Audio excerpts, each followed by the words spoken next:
Welcome to Amos Sewn 118. Today is the 23rd of the 1st, 2025. Been a while since I've done a report, but you know what I'm like, a bit slack. So we'll start off with a bit of music, shall we? This is, what's his name again? Yes, the Ulan Cowboy. Yeah, a bit of country and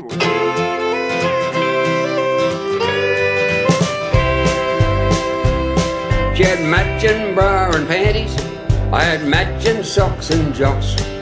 She called me her Prince Charming, I called her Goldilocks. She was my one and only love, she said I was her beau.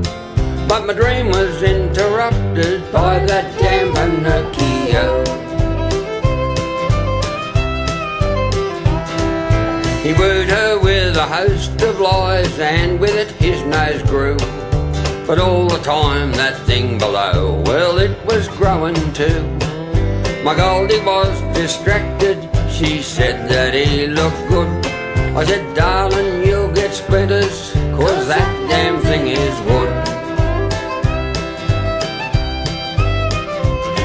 Well, she ran up with Pinocchio and left me in suspension. Snow White was too busy, them dwarfs had her attention. I just thought I'd throw that in, for better or for worse, 'cause I was making up a plan while I finished off this verse. I went to see my mate Jack, the one of Beanstalk fame, to ask if he would lend his axe. He with the axe forth came. Then I started out in search of owl upon my lips, that damn Pinocchio would end his life with chips. When I found him there with Goldie, he was telling her more lies. When he seen my big sharp axe, it took him by surprise. I swung it as I cursed him, said you'll see no more winters. By the time that I had finished, he was lying there in splinters. They locked me up in prison, and now I can't abscond.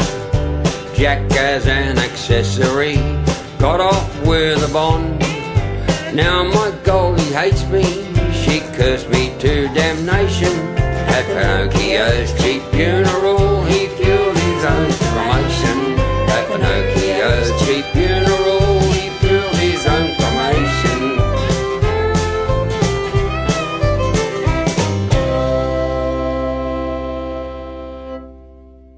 yes, the Ulan Cowboy. I don't know what the name of that song was, but you get that. Well, we've got a bit of news happening somewhere. Yes, there's some orange-headed bloke got a job over in the United States. I suppose you've heard. And there's key players behind Stargate. Donald Trump's 500 billion artificial intelligence project. And what could go wrong, folks? Bit of artificial intelligence. There's that screen. Shall I make that a bit bigger? So you would know it, would it? Yeah, all read along with me. Right. US President Donald Trump has announced at least US 500 billion, 799 billion Australian that is, artificial intelligence project. You get the name, folks, Stargate. Yes. Yes, anyway. Venture to be led by Japanese giant SoftBank, cloud giant Oracle, and Chat GPT creator OpenAI will create an AI infrastructure for the United States. It's a monumental undertaking, and his resounding declaration of confidence in America's potential, Mr. Trump said. What is Stargate? Mr. Trump said Stargate would build a physical and virtual infrastructure to power the next generation of advancements in AI, including the construction of a colossal data centres, which is huge fucking computers, folks. 20 would be built, each with 500 million square feet in size, according to the Oracle Larry Ellison, who's a, well, that, there's a video, I'll chuck a link somewhere, it's in DK's video, might even play a bit later. It's quite a revealing little video about what this project's all about. So that's what Stargate is. It's going to be one hell of a computer controlled, AI generated. Camera's going to be everything. Don't worry, by 2030 you'll own nothing and you'll be happy. Trust the AI. Well,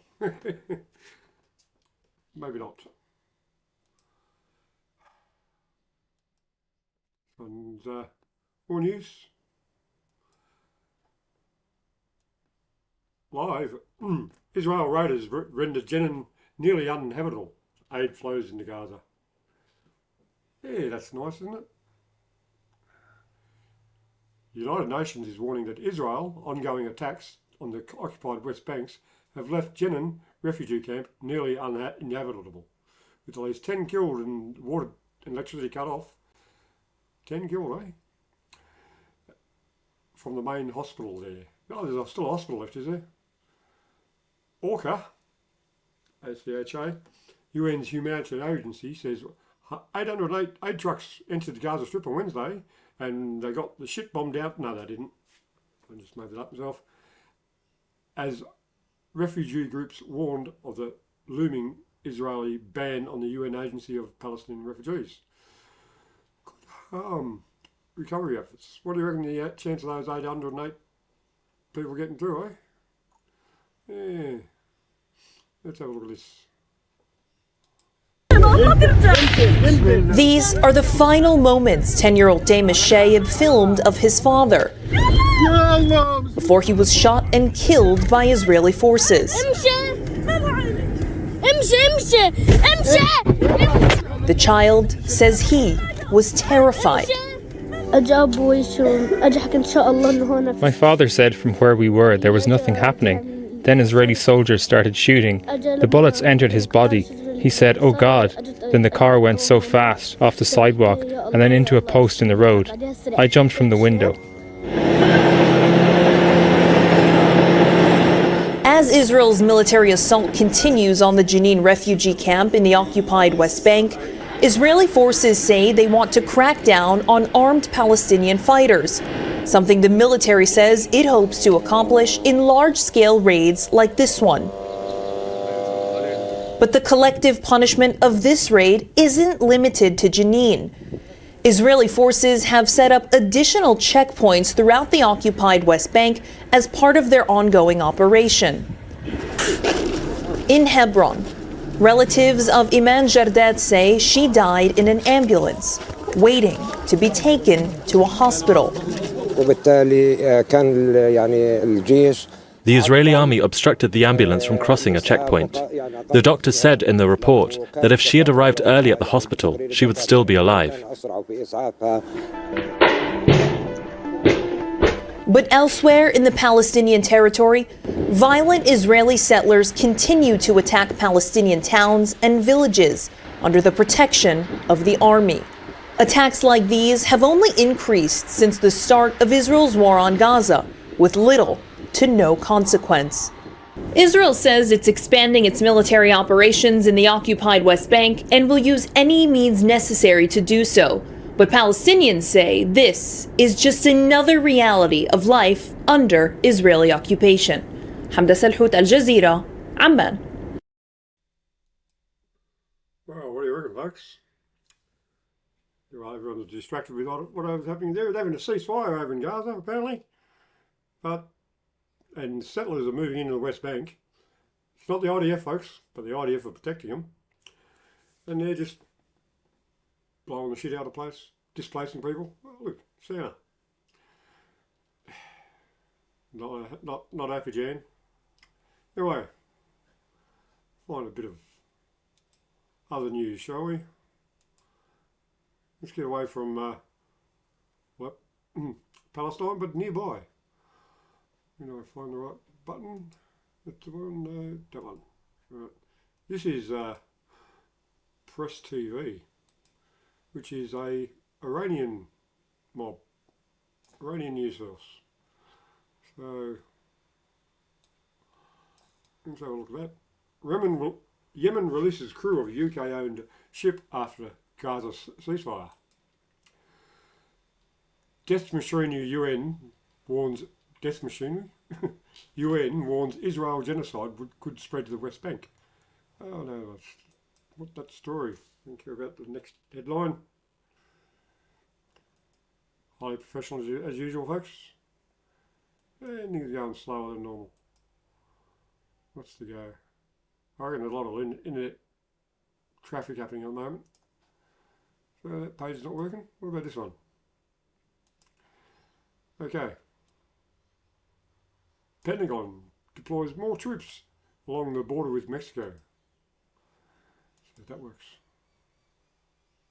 Yeah, that one works.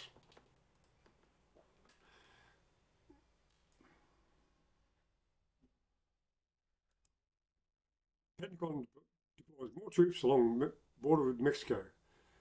That yellow, orange-haired bloke was vowed to fight the invasion of illegal immigrants.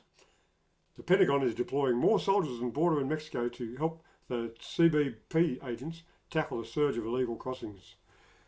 Surge, is there? The crackdown comes after President Redhead, no, not a redhead, Orangehead, declared a national emergency on the border and pledged to sustain an invasion of migrants who are entering the US illegally. No figure. Gee, that's a bit of news, isn't it? Well, I might try and get DK on the line, see what he's, what do you reckon? Yeah, oh, that's the man. You're not listening. Yeah, I'll find the other image, not that one. And we'll see if we can get in touch with him. I'll have to turn my camera off, folks.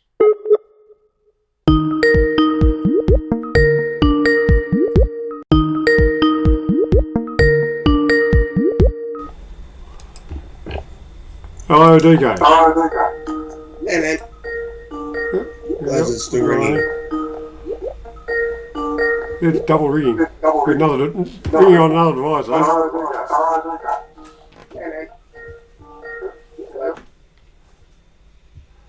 Well, I should check my camera on. Camera should be working. Yep. Right. On the right button to push. Alright. Howdy doody, mate. How you going? I'll take off the DK "You're not listening" sign. Yeah, it's a good little banner, that. I use it all the time. Yeah. Yeah. I like my graffiti one that I've started using on Rumbel. I use it as my thumbnail all the time. The graffiti of Dkspiracy. Mm-hmm. Yeah, it's all. I watched that video that we were speaking about earlier for the Stargate. Yeah, I haven't seen it, I don't know enough about it. Yeah, I might chuck it on shortly, and who knows. I should be able to find it easy enough. Actually, anything happening in the chat rooms? Probably not. I was saying that you were really quiet on DLive. Yeah. Ooh. Well, normally volume's up full blast. But, you know. Yeah, well, don't know why. I haven't really checked. Maybe I should check. Probably not. I was saying that you were really quiet on DLive. Sounds alright to me. No, just you. Everything else was quite loud. It was just you that was really quiet. Oh, yeah, well, they don't want to hear me rambling on anyway. I mean, like, your videos are all good. They're all decent sound, and then you'd come on after the video, and yeah, you're like super quiet compared to it all. Yeah. That was all. Oh well, nothing's perfect, and my shows are farthest from perfect. Yeah. You were on a couple of good shows the other day. I watched your show where we had that guy from the radio station. Yeah.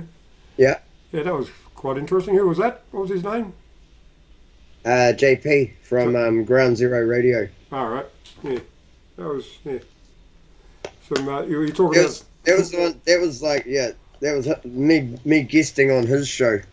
That where you started reading off the 17 sustainable goals. Yeah, we didn't even finish them. No.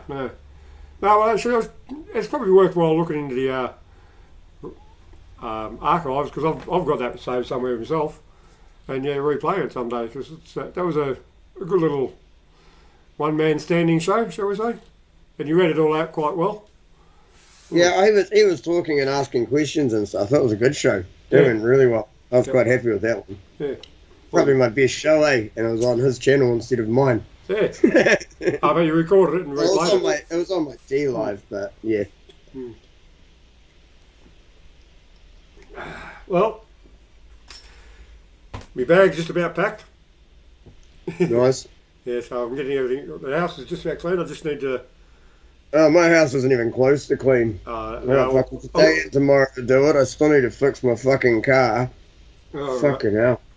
Yeah. So, getting a taxi from the airport? Nah,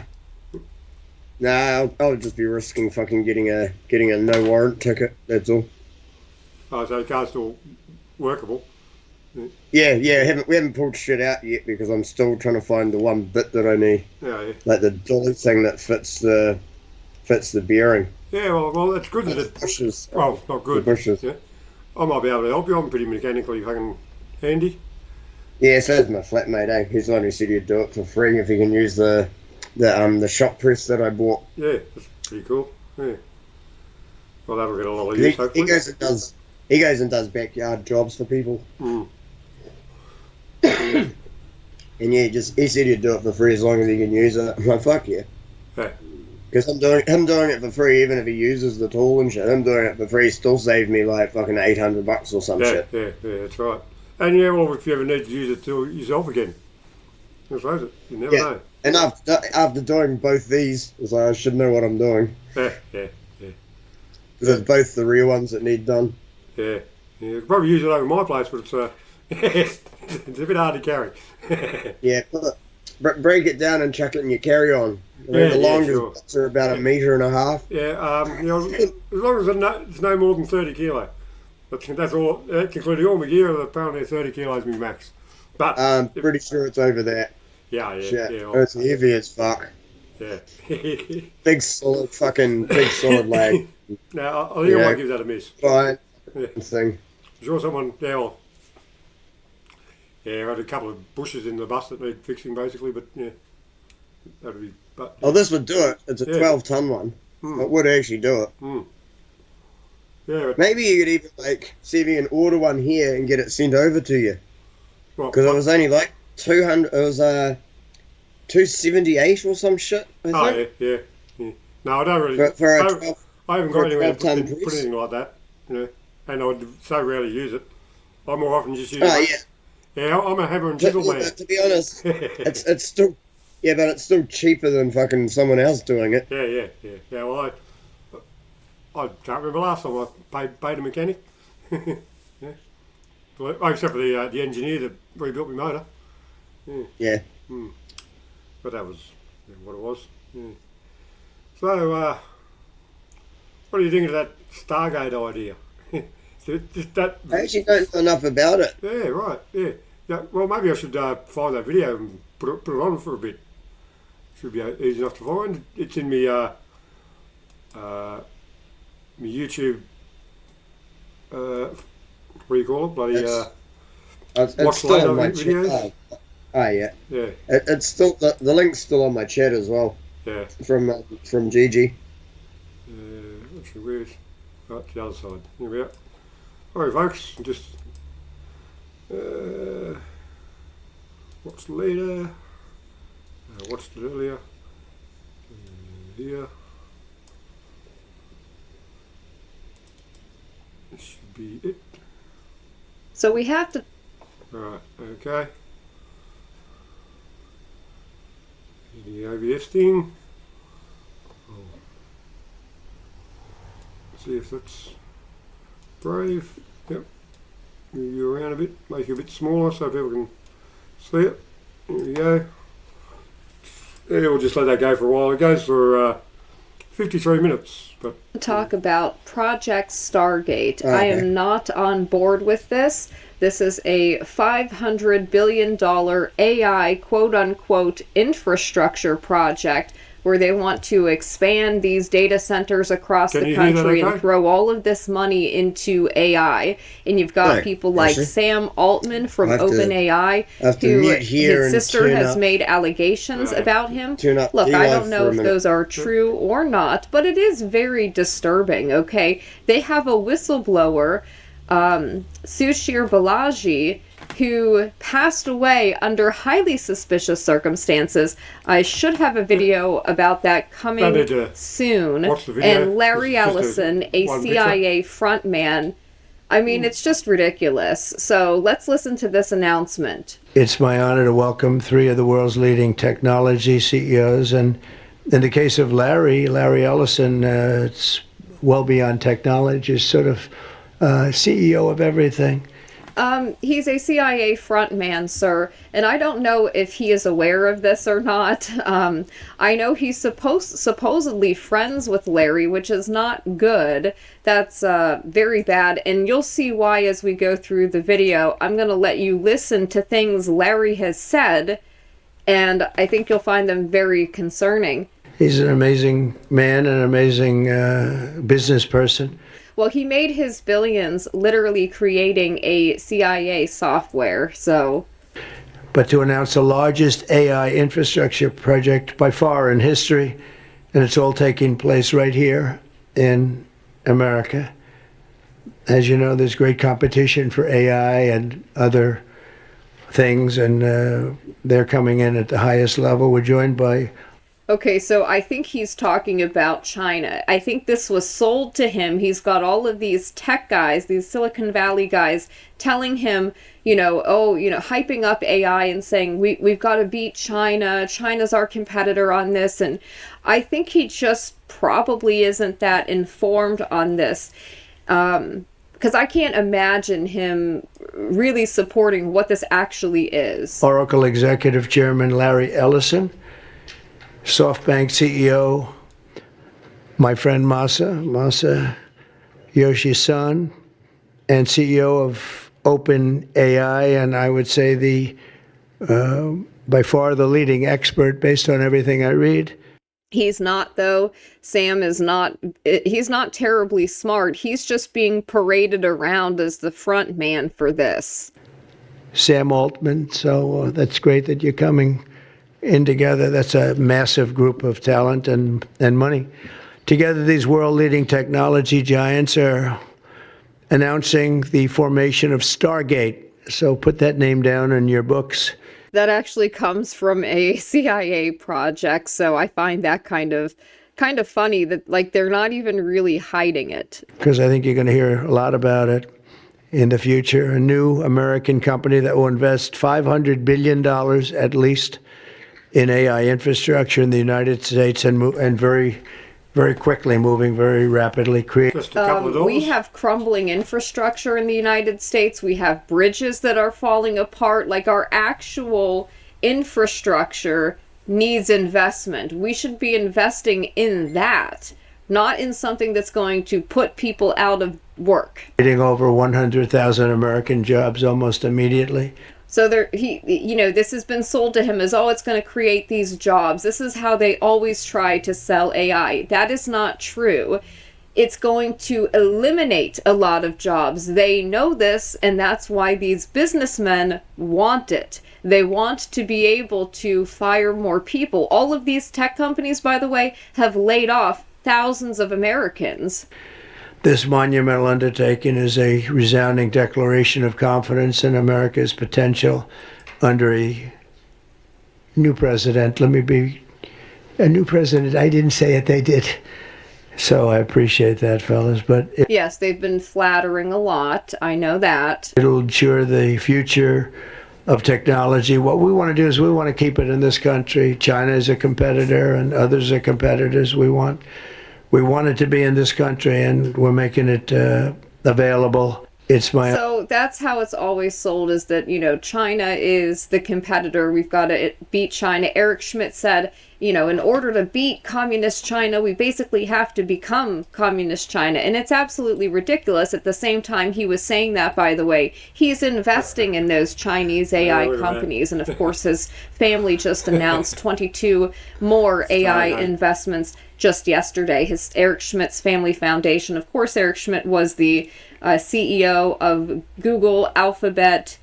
Now, I think that this is probably like what people are imagining when they hear Project Stargate. I'm sure that's probably what Trump was thinking when they were trying to sell it to him.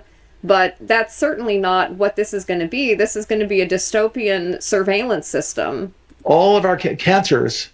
Now, I want you to listen to Larry Ellison trying to hype this up. He's talking about AI for cancer treatment. Meanwhile, they've known about cures, and they have kept that information to themselves. They withhold that. Tumors, little fragments of those tumors float around in your blood.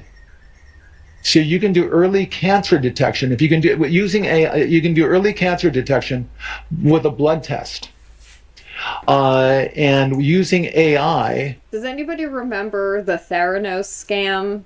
Just asking. To look at the blood test, you can find the cancers that are actually seriously threatening the person. So we can, again, cancer diagnosis using AI has the promise of just being a simple blood test. Yeah, it just reminds me so much of Elizabeth Holmes. And this is always how this stuff is sold to people. They always tout its benefits, but they never mention the risks, the concern, the fact that they're creating a biological surveillance system. They're going to be literally surveilling your body, your health information. Then beyond that, once we gene sequence that cancer tumor, you can then vaccinate the person, design a vaccine for every individual person to vaccinate them against that cancer. Yeah, okay, vaccines for cancer, individualized ones. I'm sorry, but I'm not really interested in this, and I don't think that Larry Ellison has any type of medical degree, so I'm not sure how he's speaking on this matter with apparent authority, the false authority of a typical narcissist. But this is how it's going to be sold, right? It's going to have these amazing benefits. This is exactly how they try to sell Neuralink, without also talking about the risks associated with it, or mentioning the fact that this is really about getting your biometric and, genetic information into their CIA databases. And you can make that vaccine, that mRNA vaccine, you can make that robotically, again using AI, in about 48 hours. So imagine early cancer detection. This is transhumanism, by the way, literally. The development of a cancer vaccine for your particular cancer aimed at you, and have that vaccine available in 48 hours. This is the promise of AI and the promise of the future. No, this is the lie of it. I'll just say I hate the Antichrist. I'm thrilled we get to do this in the United States of America. Here we've got Sam Altman talking it up to their little front man. I think this will be the most important project of this era, and as Masa said, for AGI to get built here, to create hundreds of thousands of jobs, to create a new industry centered here. No, they're going to be eliminating hundreds of thousands of jobs, and they know that. This is once again, another wealth transfer. It's more centralized control in the hands of a few oligarchs. We wouldn't be able to do this without you, Mr. President, and I'm thrilled that we get to. I think it'll be an exciting project. I think we'll be able to do all of the wonderful things that these guys talked about. But the fact that we get to do this in the United States. The fact that we get to do this in the United States. Thank you very much. As opposed to where else? I hear so many positive things about what it's going to do for medical research and for solving things, cancer and all the different problems. How will AI help us with the fight against the various problems, diseases, etc.? So, you know, and he doesn't know. That's why he's asking. And I have a feeling they've been misleading him. These guys can maybe share more about some of the work they're doing there. I think they'll jointly be some of the leaders about driving progress here. But I believe that as this technology progresses, we will see diseases get cured at an unprecedented rate.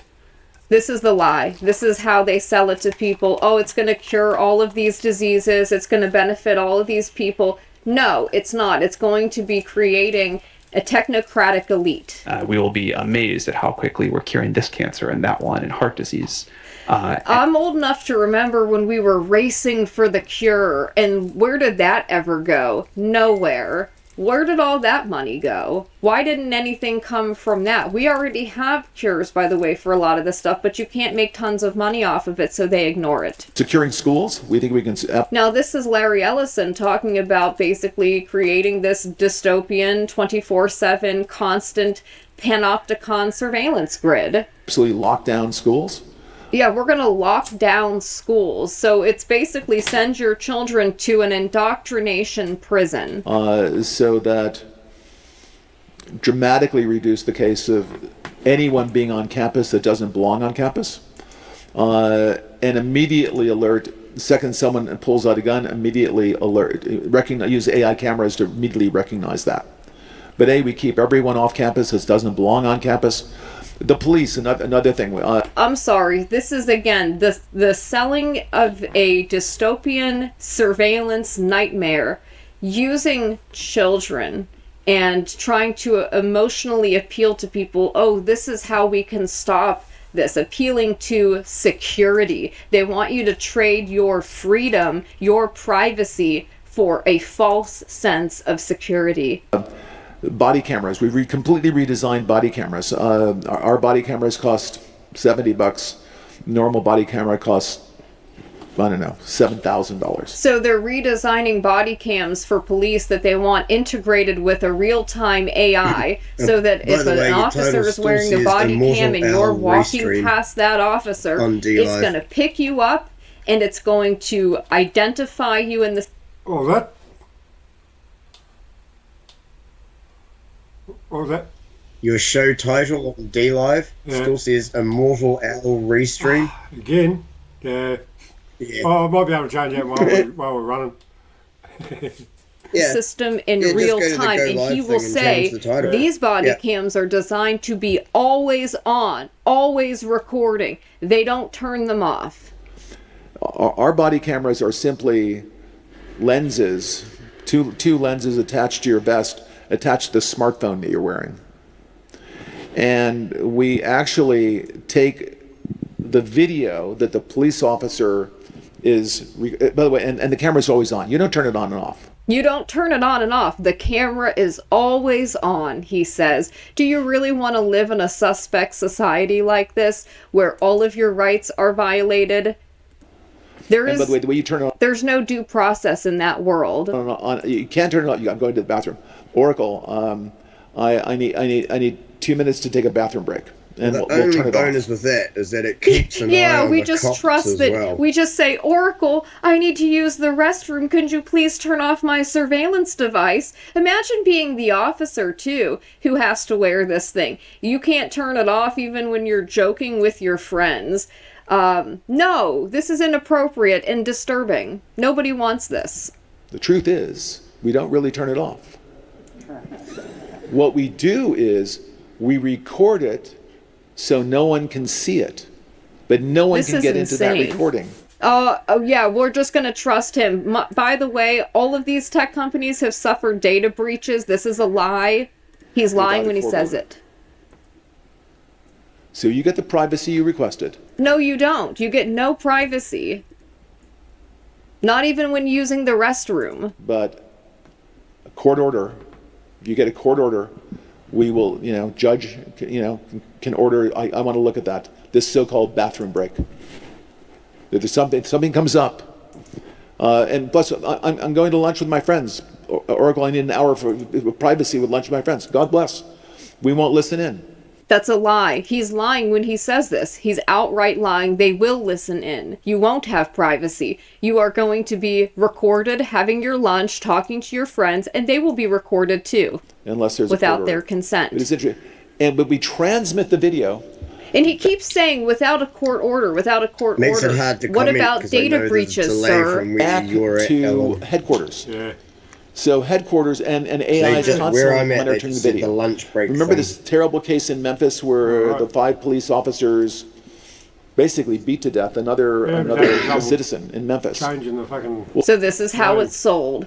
Oh, we can stop bad things from happening. Again, they sell it for your security. They want you to trade your privacy for a false sense of security. Well, that can't happen because it would be on TV. It'd be on TV at headquarters. And this guy is a CIA frontman. Everyone would see it. Your body cams will be transmitting that. The police will be on their best behavior because we're constantly watching and recording everything that's going on. How many people will want to be police officers if this is what they're subjected to? That officers aren't trusted to do their job. They're not trusted to be good people. They're going to be monitored little slaves at the, whims of Larry Ellison. And that's not even his real name, by the way. He has a different last name. Look it up. He changed his last name. He picked Ellison because it resembles Ellis Island. Citizens will be on their best behavior because we're constantly recording and reporting everything that's going on.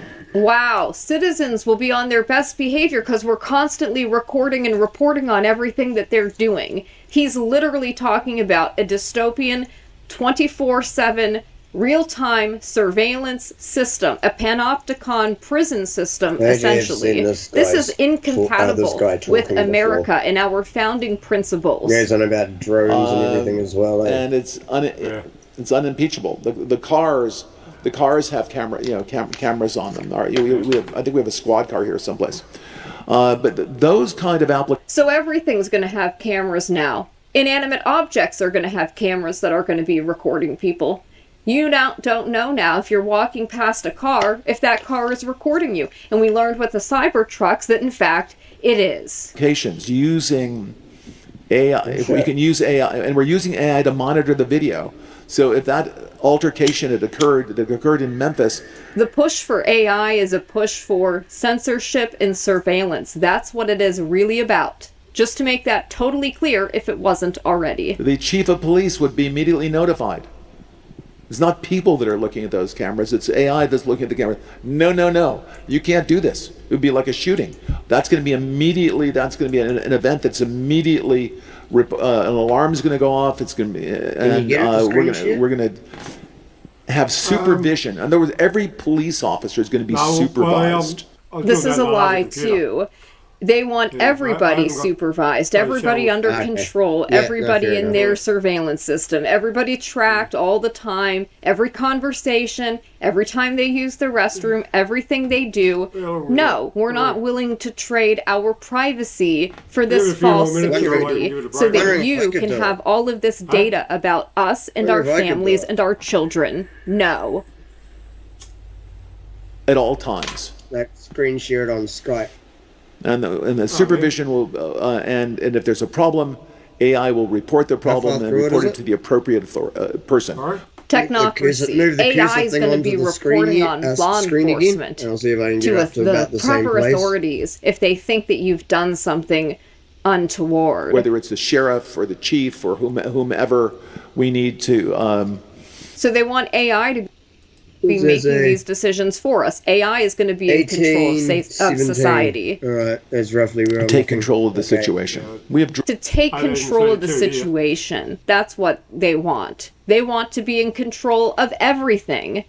Same thing. We have drones. If there's something going on in a shopping center, and I'll stop. Think about why you would need something like this. Why would you ever need this?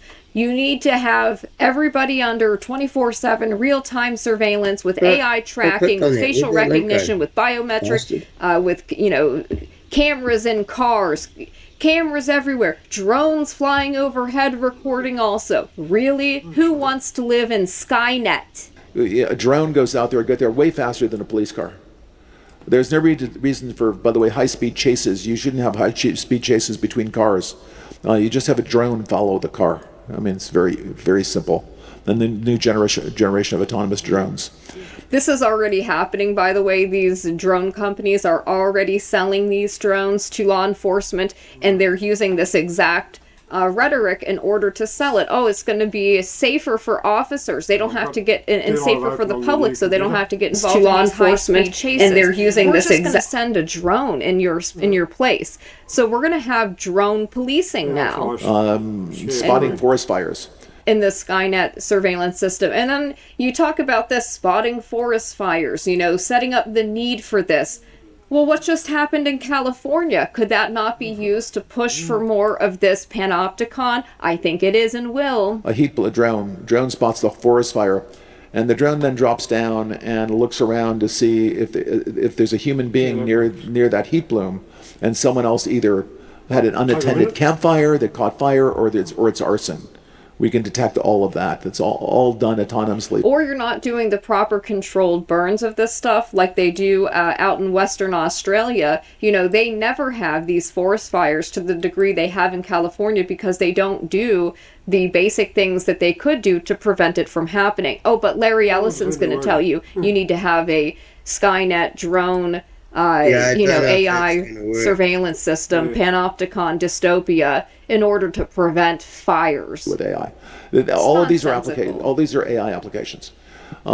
This is sickening, and it should disturb every single one of you who is listening. The first data centers are actually under construction in Texas already, and we'll be turning them over to Sam to start training their next model. I want to make it clear that nobody voted for CIA frontman Larry Ellison. Nobody voted for frontman Sam Altman. This is not what anybody voted for, and yet these individuals are already, working, as they say, on their Stargate project to expand these data centers across the country for their Skynet panopticon. The data center we already built, it was the largest computer ever built. The data center we're building will surpass it and be the largest computer ever built, which enables this AI, which will allow personalized medicine. Nobody wants that, and that's just the so-called benefit. These are how all these gadgets are sold, but they have dual uses. All of this technology is dual use. Your cell phone, while it's a convenience and a nice gadget, and it's sold to you as that, it's also sucking up all kinds of personal information on you. We know that they can activate the microphone, the video camera on this if they want to.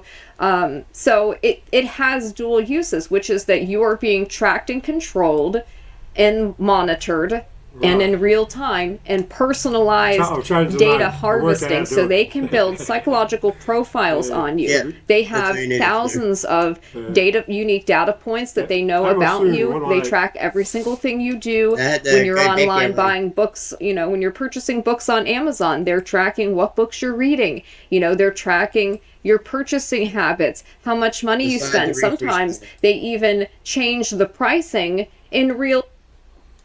So, was that DK? Yeah, we're back. Hit the go back arrow beside the refresh button. Go back arrow? Yeah. What, what I was showing? Yeah. No, well, I just paused it. That's why it stopped.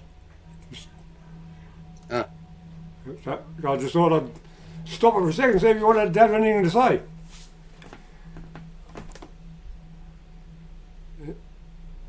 Maybe not. I'm still listening to it on right. On YouTube.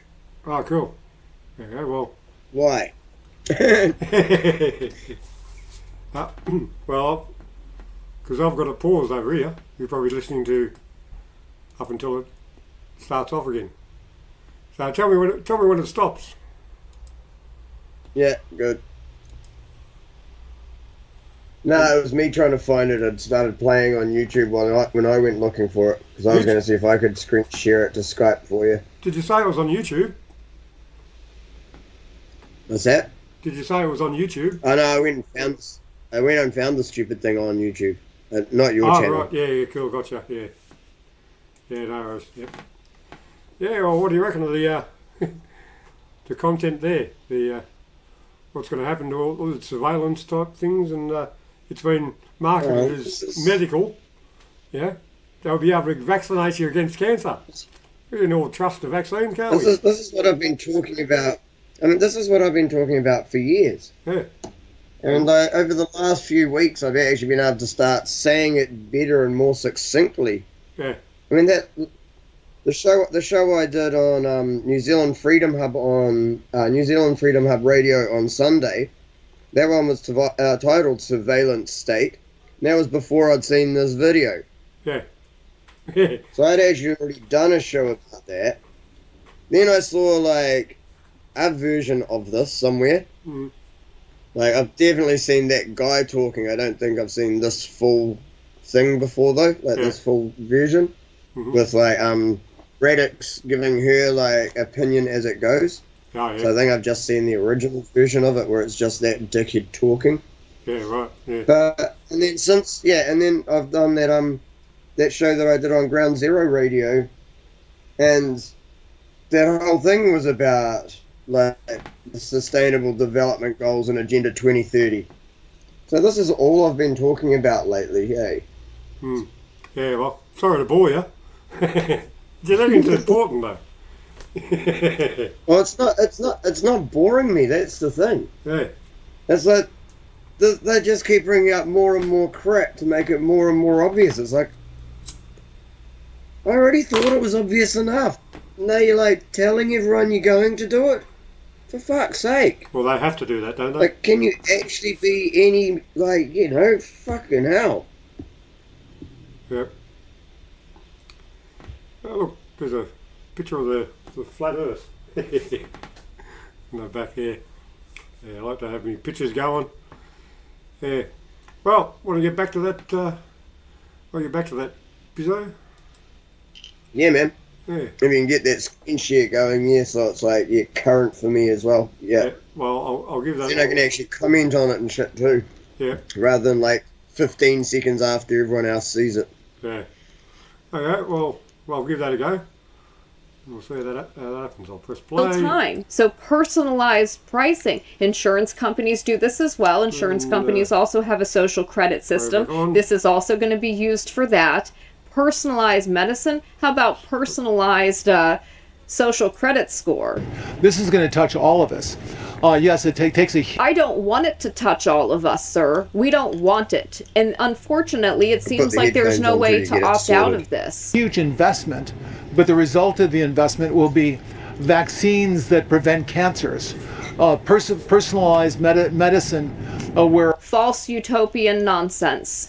Where we never again run into a problem like COVID-19 before. No manufactured thing, because we had an early warning. Yeah, so now we can see what this was all about. Know when COVID starts, when there are a handful of patients, rather than having to wait until it's become an epidemic and very difficult to control. This is a very large investment that affects all of humanity. In a negative way. And it's not anything anybody wanted or asked for. Now, let's move to the internet.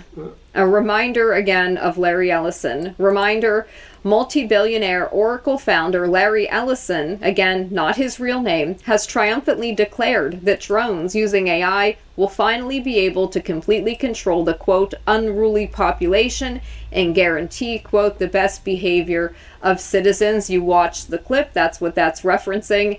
Whitney Webb here has a link to a Gizmodo article. Larry Ellison's Oracle started as a CIA project. This is absolutely true, as you can see yourself. Vox managed to write an entire article about the history of Oracle and its founder Larry Ellison without mentioning the CIA even once, which is pretty astounding given the fact that Oracle takes its name from a 1977 CIA project codename. and that the CIA was Oracle's first customer. Vox simply says Oracle was founded in the late 70s and sells a line of software products that help large and medium-sized companies manage their operations, all of which is true, but as the article continues, it somehow ignores the fact that Oracle has always been a significant player in the national security industry, and its founder would not have made billions without helping to build the tools of our modern surveillance state. Quote, recognizing the potential demand for a commercial database product, Ellison founded the company that became Oracle in 1977. Vox writes, conspicuously omitting the whole CIA wanted a relational database part of the history. Which isn't to say that Oracle's work with the U.S. government should necessarily be frowned upon. The CIA needs databases like any other large organization, but not mentioning how reliant Oracle has been on government contracts since its inception is downright strange and seems to feed this narrative that Ellison simply created a product that companies wanted and private enterprise did the rest. Oracle has pulled in billions of dollars each year working for governments at all levels for all manner of projects. The most high profile of late being the disaster that was the Oregon Health Insurance Exchange. But it's the company's philosophy behind how national security databases should work, which should surprise someone who would read about them on Vox. Ellison has always been a big believer in the federal government maintaining large national databases. I actually have the article pulled up that the opinion piece he wrote in the wake of 9/11 calling for that. He was able to be more public about it in the months after the 9/11 attacks. In fact, Ellison argued we needed just one large national security database, one with national ID cards and mandatory iris scans. Naturally, it's interesting considering Sam Altman's WorldCoin eye scanning thing. It's almost like it's all been a plan all along for going back many years, before Sam Altman was even on anyone's radar. I mean, it's just disturbing. The single greatest step we Americans could take to make life tougher for the T's would be to ensure that all information in myriad government databases was copied into a single comprehensive national security database, he wrote in the New York Times in January of 2002, quote, creating such a database is technically simple. All we have to do is copy information from the hundreds of separate law enforcement databases into a single database. A national security database could be built in a few months, he explained. A NatSec database combined with biometrics, thumbprints, handprints, iris scans, or whatever is best can be used to detect people with false identities. Ellison has worked tirelessly to build that all-seeing database, total information, awareness, TIA. You all know what this is, suggesting he had even given away for free much of the tech necessary for such infrastructure. He'd only charge the government for additional services and maintenance of these systems, of course, ensuring constant government money coming in. As Jeffrey Rosen recounts in his 2004 book, The Naked Crowd, Reclaiming Security and Freedom in an Anxious Age, business was particularly booming at Oracle after the 9/11 event. What a surprise, almost like certain people benefited from that, huh?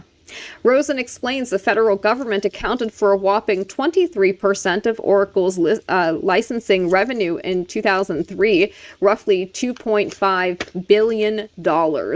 Rosen tells of meeting with the folks at Oracle, one of whom was David Carney, formerly the number 3 person at the CIA. Carney had retired after 32 years there and had been hired at Oracle to head its Information Assurance Center, founded just 2 months after 9/11. Rosen, from his book, says, quote, how do you say this without sounding callous, Carney asked. In some ways, 9/11 made business a bit easier. Previous to that, you pretty much had to hype the threat and the problem. Carney said that the summer before the event, leaders in the public and private sectors wouldn't sit still for a briefing. Then this bright-faced Then his face brightened. Yeah. Now they clamor for it. So think about that. He actually said this. little loony And you piss. can see the same thing happening as they're hyping it up again, hyping up AI now. It's just very disturbing. Quote, of all the commercial databases, Oracle is the least secure, British security expert David Litchfield recently told Reuters, which is a problem both from a national security perspective or even a consumer confidence perspective, because today everybody uses Oracle databases, unfortunately. As Ellison himself told Rosen proudly, quote, the Oracle database is used to keep track of basically everything. The information about your banks, your checking balance, your savings balance is stored in an Oracle database. Your airline reservation is stored in an Oracle database. What books you bought on Amazon is stored in an Oracle database. Your profile on Yahoo is stored in an Oracle database. And by the way, if you didn't know, so is your TikTok information. So if you want to get any money out of the bank, you want to do anything, you must consult the Oracle. Yeah, and you must have digital ID. There's not to get that crap. Yep. Oh, digital ID, that's fucking coming up soon too, isn't it? Oh, unless we can stop it.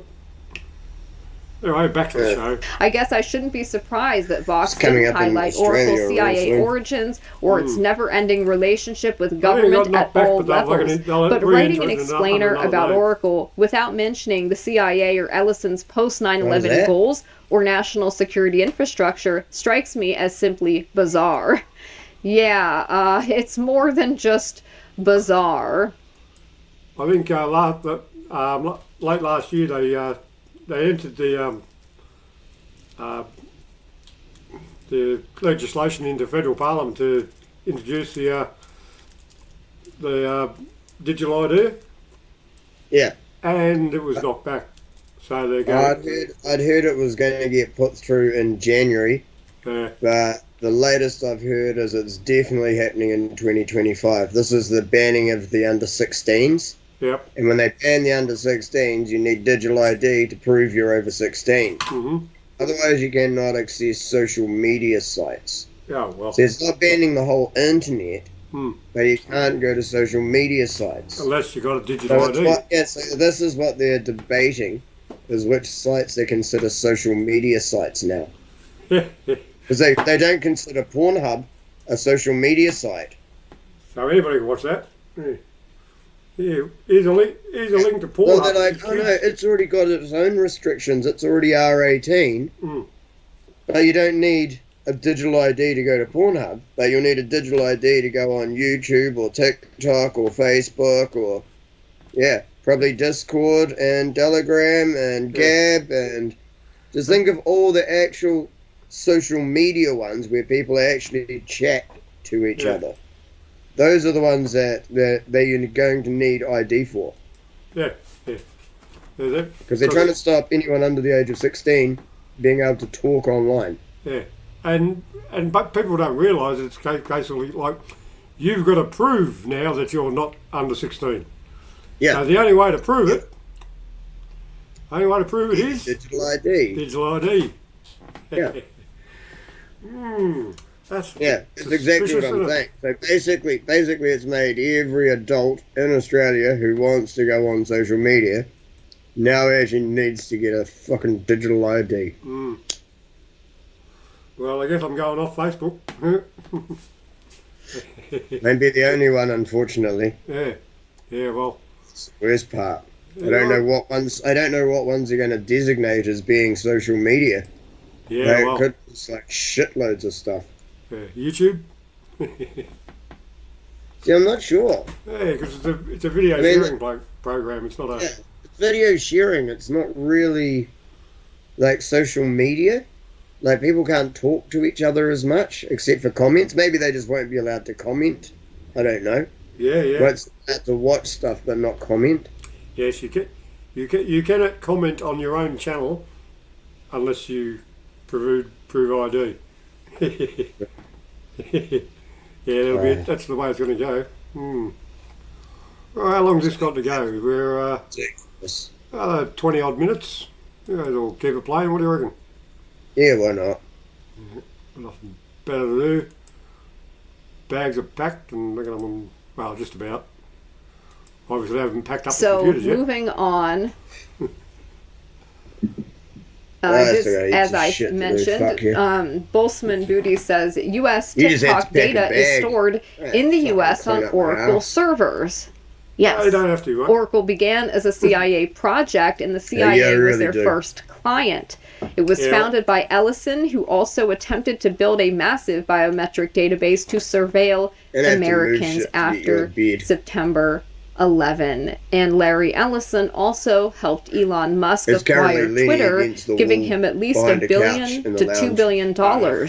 for it. So we're just going to like put that on the Oracle floor. was Ellison's and first spin a database couch around project for so the that the back's CIA. to where you're You gonna don't be think that sleeping. the UPenn Oh, cool. Oracle parties, Musk and his Italian See, I've friend already held worked were that like out, I a just Diddy, haven't done were it. a Diddy-like operation, Most do you? And parts that's cleaning up also like very here so that interesting. you'd You actually can sit see here that his first Actually project be able to show included it all a works out. database for the CIA, Because at the codenamed moment there's no Oracle. room. Ellison was I've got inspired the by a coffee paper table angled that in, Edgar F. so that the Codd so had that the written on computers are like- relational database that one's actually systems. balanced And that's, between of the course, coffee table and the couch. how this comes about. Like the one I stream It's on very, is very actually balanced between disturbing the coffee stuff. table and the couch, so Oh, it gets the most A relational airflow model of underneath data it for can, large 'cause that's shared the one that data streams banks. 24/7. In 1977, he founded So it software sits here with as development much air as I laboratories can with get underneath two it as possible. partners. Yeah, so that's what Ellison was And this one's just sitting on inspired an by. angle, In 1979, the company blankets renamed on itself this Relational side, and on an Software angle Inc. down to Ellison the had couch heard on about this the side, IBM try and let as System much R air underneath database, that as but possible. also based on Codd's theory. Oh, just airflow underneath them is a very important thing. yeah, speaking of airflow, I'd just like to say g'day to Davey. No, not Davey. Davey's not here. Svet and GG Cash. Welcome aboard, guys. I've just noticed that you've... I just got... GG Cash donated an ice cream. Good on you, pal. Thanks very much for that. So, yeah, anyway. Back to the show. Yeah, well, see, most people can't see who's going live. Yeah. Everyone's D-Live's screwed out at the moment. Yes, what's that about? But my spare account still actually shows who's live. Yeah. So I can That's still weird. actually see who's live, and I've got to like tell everyone who's live and shit every so often. Because most people can't see it anymore. Yeah, It's really weird. What's that about? Yeah. Well, surely Someone it's not a was saying- conspiracy.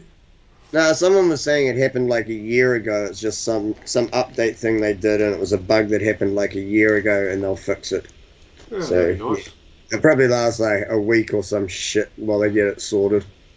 Oh, they fixed something and fucked something else at the same time. Who'd have thought? Series and wanted Oracle to achieve compatibility with it, but IBM made this impossible by refusing The only to thing that I share can think of is System-R's because I error don't codes. stream on The this initial computer. release of the No, I Oracle don't stream database on in D-Live on 79 this was called computer. Oracle version Is the 2, only but there was difference no between this computer Oracle and that version computer. 1. 'Cause I don't stream Isn't that it, so- interesting? Hasn't been updated. In 1994, Informatrix overtook Syspace and No, became it should Oracle's still most keep getting important updated. I rival. turn it on The every intense day. war Like, this between computer gets turned Informix on and CEO off Phil every White and night. Ellison was Well, yeah, front turned off page every Silicon night, back on Valley each day. news for The other one's the 3 one that stays on. years. Very, very fascinating stuff. At the time, Musk was at the University of Pennsylvania, where he studied until 1995. Although Musk has So, said yeah, he I earned can't his figure that degrees in one out. 95, the University of Pennsylvania did not award them until 1997. In 95, he and Kimball started Zip2. So there's some interesting connections, by the way, between Musk and Ellison that this thread goes into. Highly recommend. Damn it, I need another beer. Because TikTok is being forced to shut down or sell to ex-investor Larry Ellison, 150 million Americans. Information, one political sphere of the internet is going dark, censorship. So you can see here, these are the people who have been invested into Elon Musk's X. Ellison previously served alongside Jeffrey Epstein's close friend and partner, Lady Lynn Forrester de Rothschild, on the Clinton administration's Corporate Commission on Educational Technology. Lady de Rothschild was a vice chair. Also interesting. According to reports in 2019, Ellison has funded annexation projects in Jerusalem. That is not surprising. And he also at one point lobbied Arnon Milchan to drop his lawyer so Netanyahu, implicated in a corruption case, could hire him. And in 2021, Ellison offered Netanyahu a post at Oracle. So there's that interesting connection as well. Jobs for the boys. Now, I want you to pay attention to Charlie Kirk and how he announces and how he, frames this Project Stargate. Because this is what a glazer looks like, guys. This is somebody who won't be critical when it is important. President Trump has just announced Project Stargate, a new American company that will invest $500 billion over the next 4 years, building new AI infrastructure in the U.S. Oracle's Larry Ellison, SoftBank's CEO Masayoshi Son, and OpenAI's Sam Altman were present to jointly announce the formation of the company. The initial equity funders in Stargate are SoftBank, OpenAI, Oracle, and MGX. The project will create over 100,000 high-quality jobs and catapult America in front of China in the AI race. No, this is all manufactured, guys. It's the American tech moguls who are propping up China's AI companies. Who do you think is funding and investing in them? So that's what I was saying, that this is all a game that they play. And then they say, oh, we have to compete with China as they are funding China. It's ridiculous. Here is that opinion piece that Ellison wrote in the New York Times in the wake of 9/11, a single national security database. Now, moving on, there is an article here about Elon Musk and the transhumanist wing of Conservative Inc. This was written in 2002, and I thought it was very interesting. Now, we're not going to go through the whole thing because it is quite long, but I do want to bring up one point, and that is certain things that Elon Musk has said. So at the TED 2002 conference, he claims that he acquired Twitter because it is important to the function of democracy. It's important to the function of the United States as a free country and many other countries, and to actually help freedom in the world more broadly in the U.S. Of course, he does not mention that when it comes to China, because he will not really criticize the CCP. He says, now we're heading towards a situation where China is going to be probably having an economy 2 to 3 times the size of the US. And so that's just a different world. Other countries are not really a threat to you if you are by far the biggest kid on the block.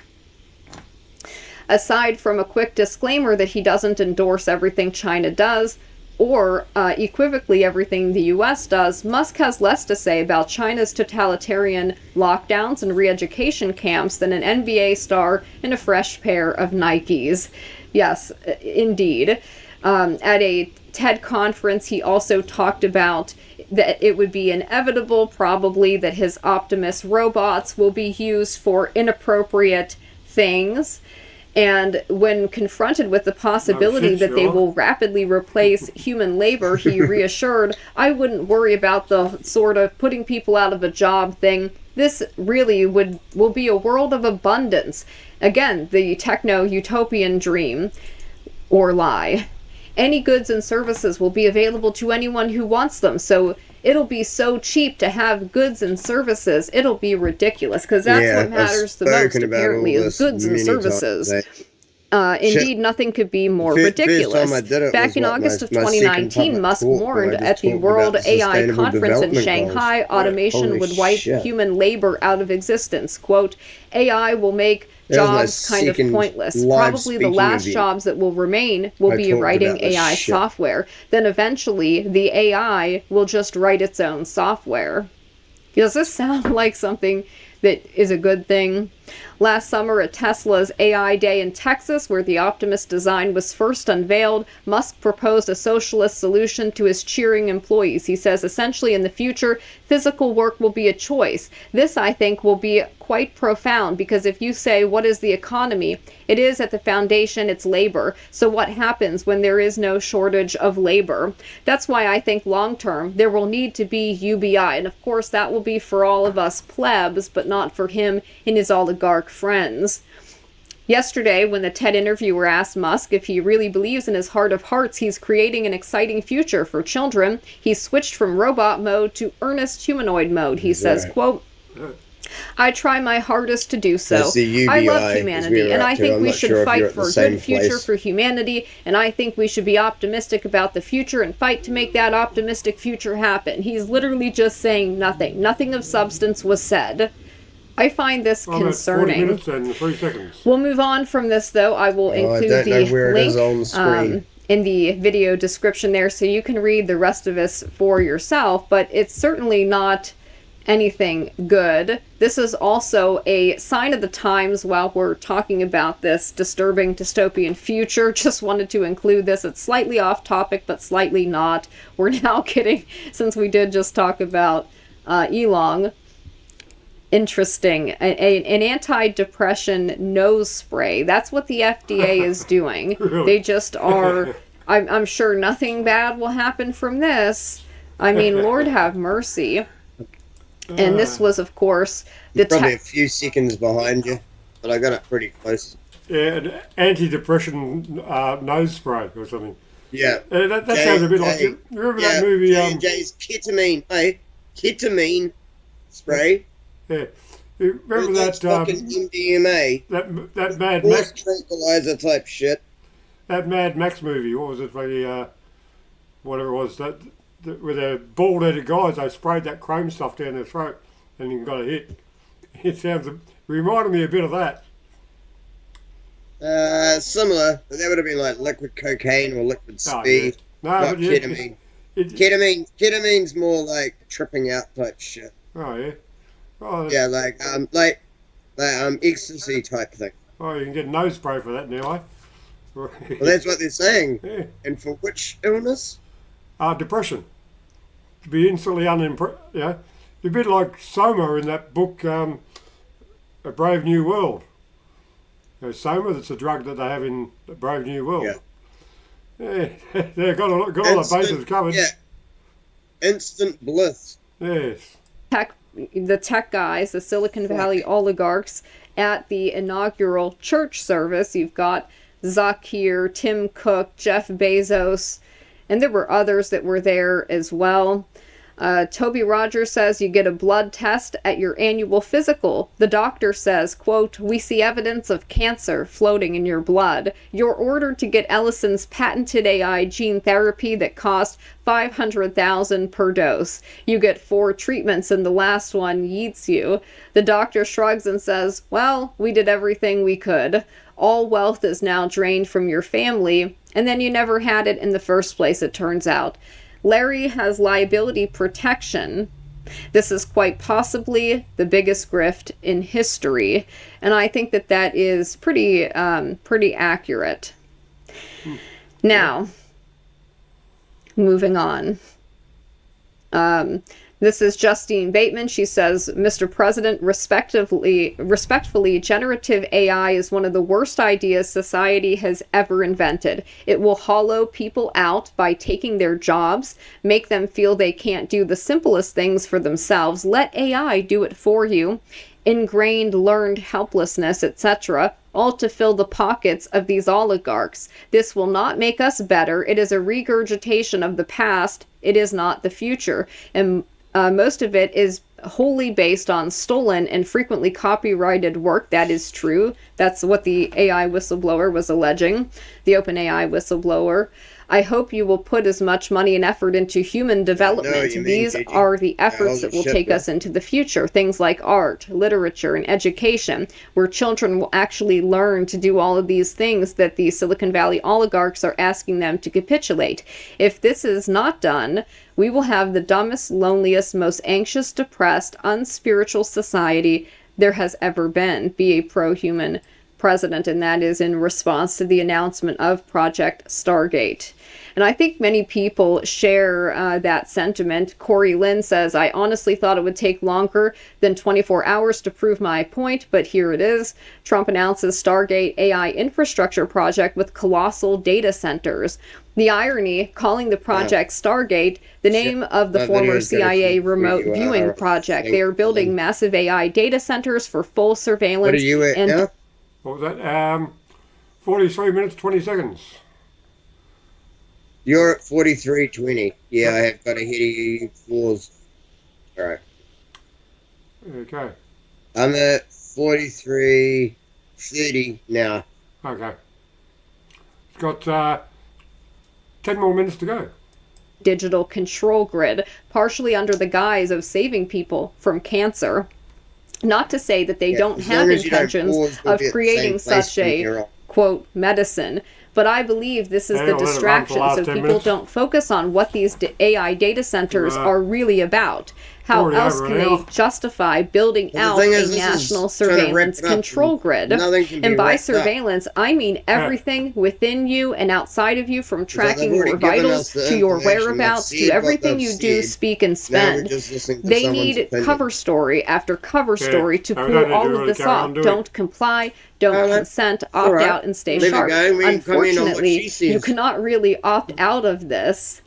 Ellison predicts the rise of the modern surveillance state where citizens will be on their best behavior. So, yeah, this is deeply, deeply concerning stuff, and that's why I thought I needed to bring it to you. Fisher King says, whenever I see Sam Altman talk, I think of Ash and Alien, the robot who is leading the human crew dispassionately to disaster, willing to sacrifice human beings to be eaten by the monster because he was programmed that way. The pale skin, slow autistic speech, staccato rhythm and talk, which may all be an affectation, but it doesn't inspire trust. Like if you cut him open, you would find circuit boards inside. I agree. James Lee says, let me get this straight. Last month, OpenAI researcher and whistleblower self-deletes, quote unquote. If you see the crime scene pictures, you will disagree immediately. And then the president announces a $500 billion deal with Sam Altman's OpenAI to build AGI super agents. Totally not sus. Yeah, I find that quite concerning there. More information, of course, about Ellison. Oracle, founded in 1977 by Ellison, Bob Miner, and Ed Oates. The company's first major client was the CIA. The name Oracle was inspired by a CIA project codenamed Oracle Ellison worked on while working at Ampex, a tech firm with government contracts. This project involved developing an advanced database system which became the foundation for Oracle's first project.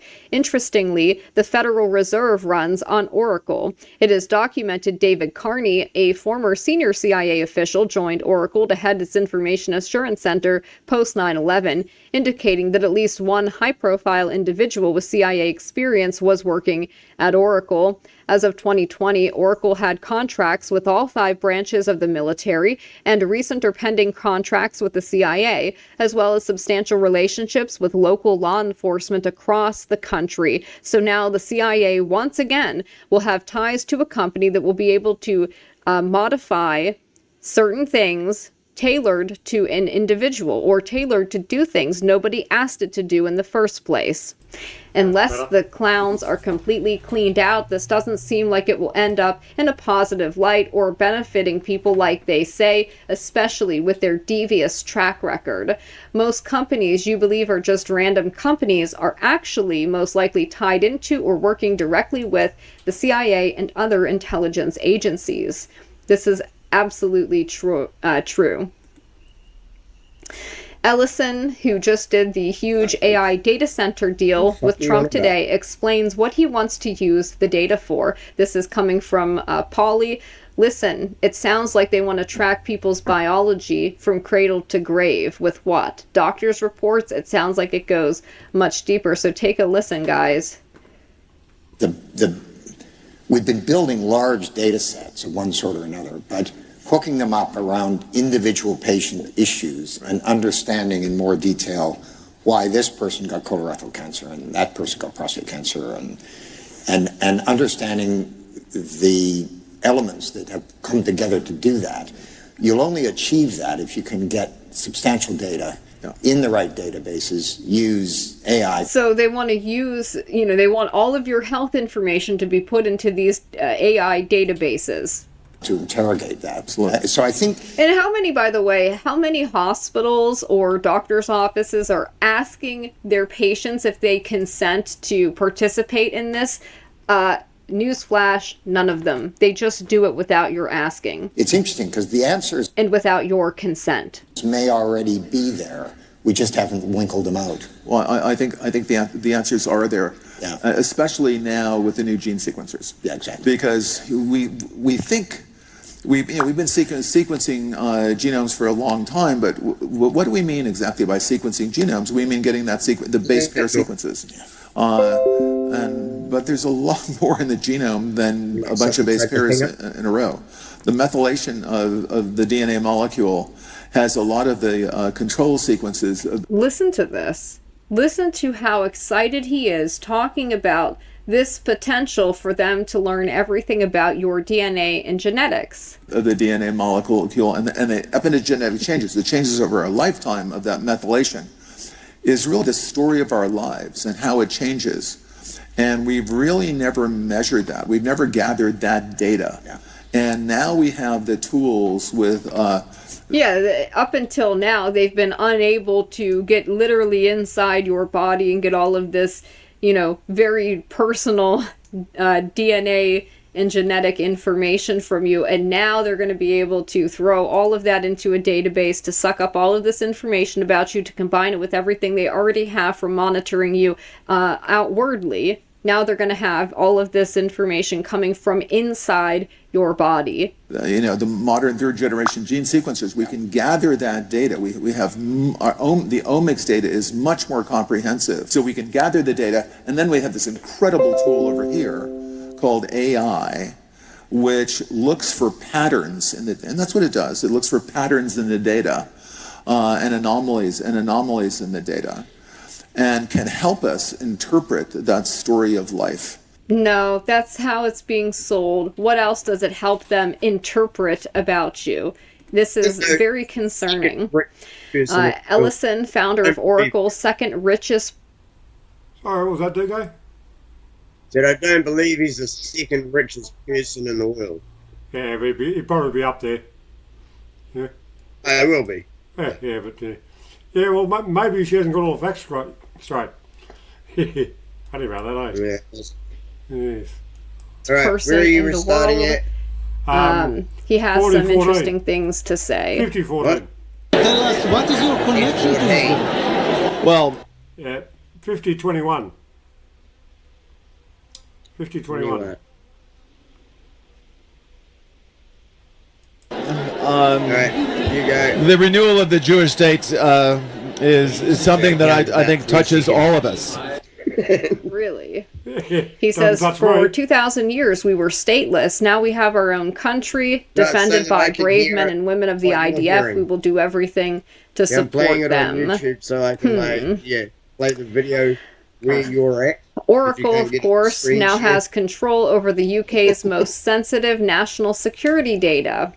This is the story of how a multi-billionaire who has dedicated his life to advancing the cause of another country's national security state is now in control of Great Britain's most sensitive public and military data. And you just heard that he has the same thing in the United States via the CIA. In 2020, software giant Oracle won a gigantic contract with the UK's Ministry of Defence to provide it with cloud infrastructure, digital assistance, digital visualization software, mobile hub and development tools. The military is far from the only British institution entrusting its most sensitive data to the Texas firm, however.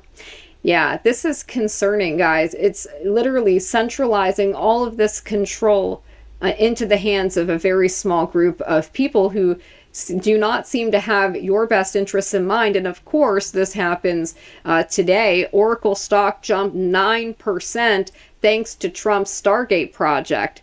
Trump has indicated a broad strategy to maintain U.S. leadership in AI, and I'm sure he thinks that he's doing the right thing or doing something important. I doubt he fully understands the implications of this. At least I hope not.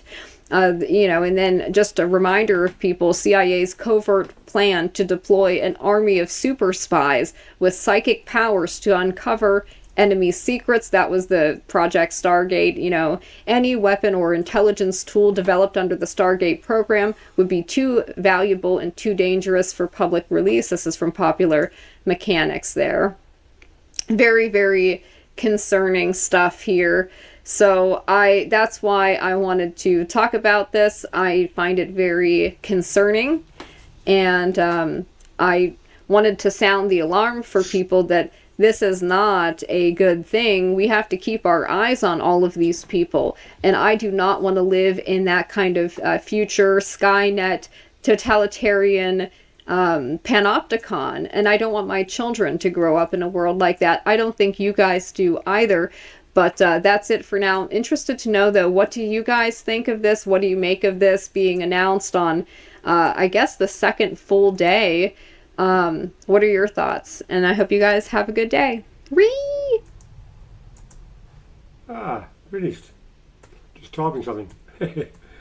As you do. And, alright. We'll fire off. Now we're back. Back on camera. Back on. So that was an interesting little thing, I guess, wasn't it? You know, a lot of it was opinion sort of thing, but it was pretty scary to some extent. Are you going to say anything anytime soon? Sorry, I was actually just leaving a comment on that chick's video. Oh, right. Oh, cool. Yeah, I'd actually, that's the sort of person I want to get in touch with. Yeah, I don't know what history is and shit, but her YouTube channel only has like 158 followers. So I don't know if she's been I don't know if she's been banned and it's a new channel or if she's just new. But either way, that was a fucking good video. Yeah, well, I just added a subscription too. Yeah. Yep. GG Cash just said thank you for covering this. It was GG's fault. I said GG Cash promoted you on D-Live, so you're going to get replayed over there. Yeah. So we have to talk about Project Stargate. Awesome vid. Yeah. GG Cash. Yeah, GG Cash promoted you on D-Live. Well, you're going to get replayed over there. Can't see your comment there yet, but that's okay. Here's what it is. Yeah. I only just did it. Like when you're saying, why aren't you saying anything? It's because that's when I was typing it. Yeah. Well, looking forward to the New World Order, are we all? Isn't it your favourite thing? Most people These are a few of my favourite things. No more freedom. Spider on all the time. Yeah, I haven't written down a song. I was making it up as I went along. Just ad-libbing. So far, so good. But the first, these are a few of my favourite things. The New World Order, yes. Don't worry, we're going to be getting updates day by day, I'm sure. Every day something new will come in. But the worst thing is, they're actually trying to make it sound like they are all good things for you. Yeah. Surely people can see through it, you'd hope. Nah. But I fucking point it out to people all the time and they're still like, nah. The biggest fucking cope moment in recent history, and I'm not even going to fucking do it because I know you're on YouTube. The biggest cope thing in recent history is Elon Musk's fucking salute. How big was that? And everyone's like, well, half the people are like, look, he's just fake. And the other half of the people are like, he didn't really do it. So no one actually thinks he's for fucking Nazi Germany shit. Yeah. No one actually thinks he's white power. No, he's been for illegal workers and everything and shit. Yeah. And now here he is throwing out a Roman salute. That's the one, the Roman salute. Yeah. That's right. Yeah, see, I know don't do it, you're on YouTube. I didn't do it. I sort of nearly did it, just to let people know what it is. You're on YouTube, you muppet. No, I'm not. That's already banned in Australia anyway. Yeah. I'm serious. No, doing that salute in Australia is actually a criminal offence now. Yeah, well, it's not on YouTube anyway, and I didn't really do it. I just YouTube off. Hey? Is YouTube off? It's not on. It doesn't go. It didn't go to... I thought it was going to go to YouTube. No, in that case, it's all right. Fuck, I thought you were still on YouTube. No, fuck but YouTube. No, but he does it the first time. I found one of the funniest cope videos, eh? I thought it was a cope video, and then I realised it was actually done as a joke. Yeah. And it's like, no, see, this isn't a Nazi salute. He doesn't raise his arm up to 135 degrees. Once it hits 135 degrees, then it's a Nazi salute.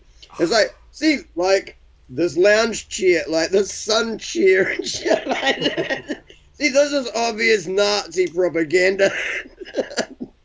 It's like, at least he only did it once, and then it shows it when he turns around and does it again. He's like, oh, God damn it. I wonder if he got his degrees right the second time. Sorry? I wonder if he got his degrees right the second time.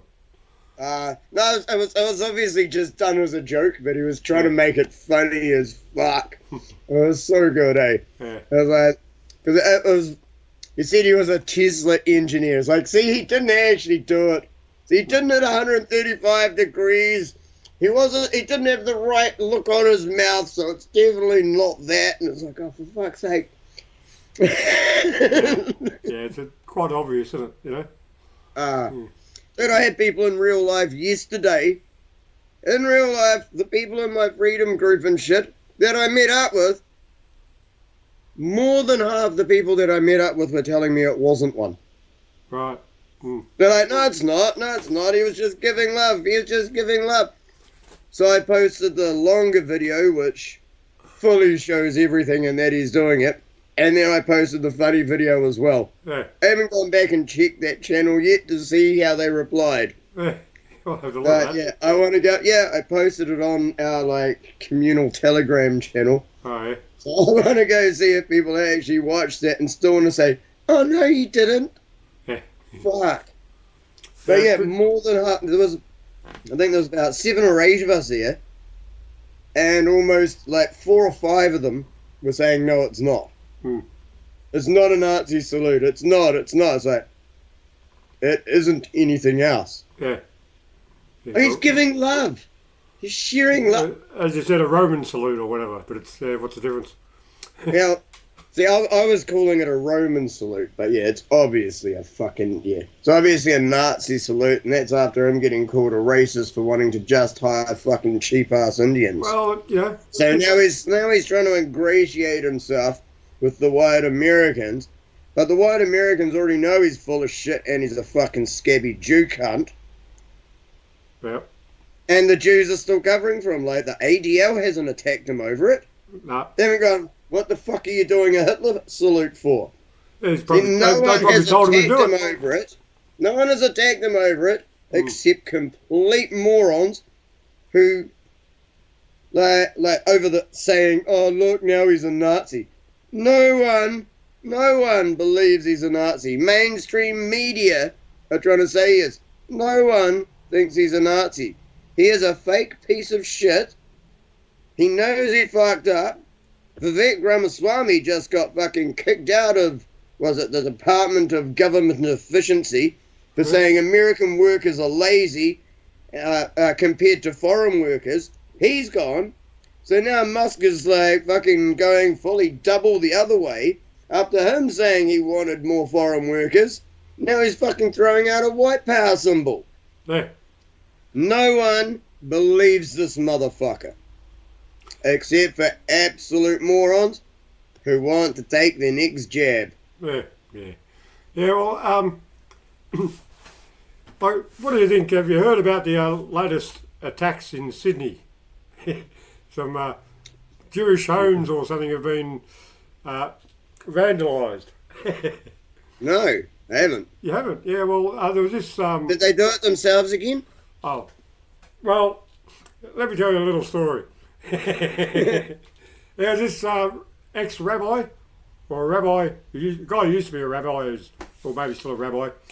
He moved house, you see, to another house, probably bigger, better house. And then someone come along and graffitied up his old place with swastikas and anti-Jewish rhetoric, shall we say. after he moved. Right. And now all the governments are talking about we're going to find who did this and stamp down on really hardcore on anyone that does doing anything anti-Semitic, or so they say, which is we know is a bullshit term. But didn't it happen in Melbourne a little while back too? It's happened all across America as well. Like almost every time any racist things against Jews have happened, it has been proven that they've done it themselves. Yeah. And the thing is, like serious, they've gone and spray painted up their own cars, their own houses. They've burnt down their own synagogues and shit to try and gain victimhood more than they fucking already tried to for the last, 70 years? Yeah. And the thing is, most people, because they're such a small percentage, don't even know any Jews. That's right. And they don't really have an opinion about it. But so if they see it in the paper... And even the ones that do, like, don't actually go running around fucking doing shit to them. No. They run around handing pamphlets out to everyone else and try and educate people about them. Yeah. They don't actually fucking go and do shit to them. Yeah. This is what people don't seem to understand. Everyone is just trying to tell people how bad they are, and they do it to themselves, and so they can scream victimhood and say no one's allowed to say anything bad about us again. Because look what happens when someone says something bad about us. People attack us. As soon as someone says something bad about us, everyone attacks us. Quick, make some new laws so we're protected. Fucking every time, man. The fucking virtue signaling victimhood fucking bullshit. See, the people who support them get to virtue signal while they play victim. Via deception, thou will do war. Something like that. You heard that quote? Yeah. Mossad's motto. Yeah. And well. Sure. Yeah, by deception shall... Oh. Thou shalt do war. Or, we shall do war or something, yeah. Some shit like that, yeah. And surely they're really the good guys. You know? Well, I'll tell you they are. Because, they'll tell you they're chosen, even though the Bible says they're out of heaven. Well, myself, I don't actually even know any that I know of. Well, maybe I do, actually. There's one bloke in town I think I do, but they're not like blatantly, I'm Jewish. No. But I have seen some people like, just wearing like the fucking, that Star of Remphan and shit like that. Whether it's a necklace or earrings. Yeah. So I have seen people wearing it, but no one who's walking around going, dressed up Orthodox and proclaiming Judaism and shit. Yeah. They all work pretty quietly and behind closed doors here. Mm-hmm. There's no blatant anything over here. Yeah, well, because as I just said, there are quite a small percentage of the population. Probably not as small as we think, or maybe who knows, but a lot of that going on. Especially seeing as to be Jewish, you can either be ethnically, like genetically Jewish, or you can just choose to be.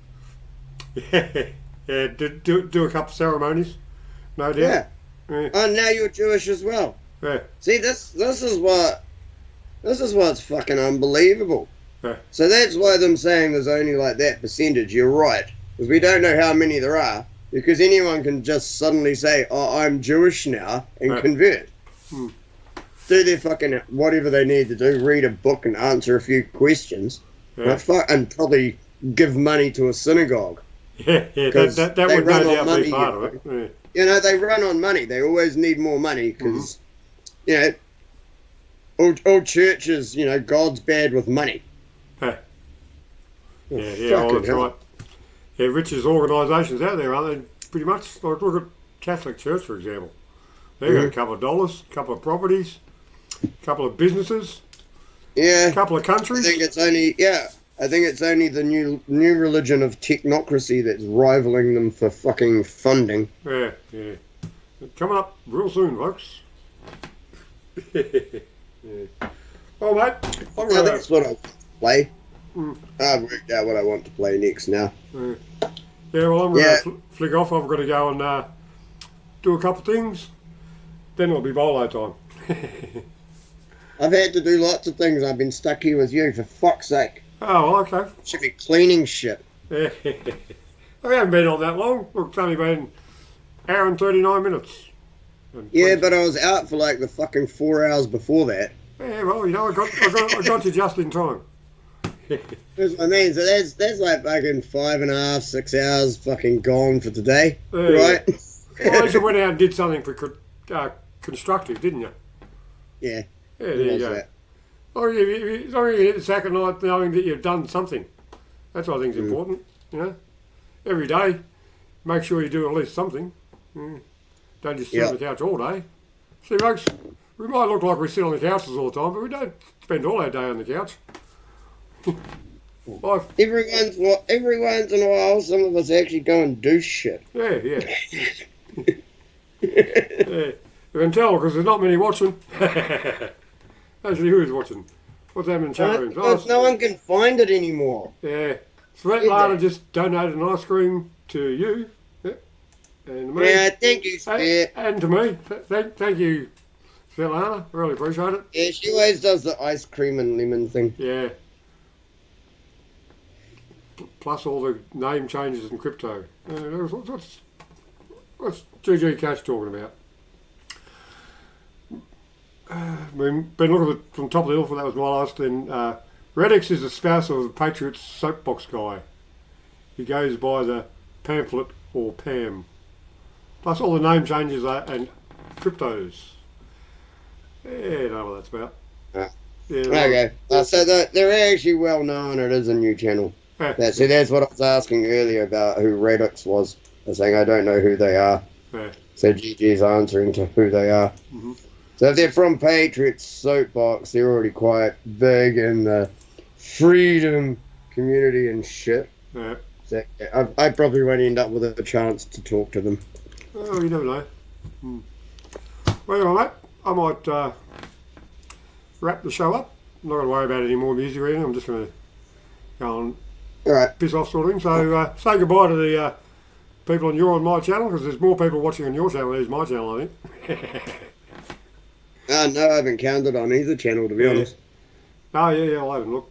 Yeah. Thank you, everyone, for being here and there and everywhere else. It's always appreciated. Much love, no fear. Be aware. I always say that. Anyway. Asshole.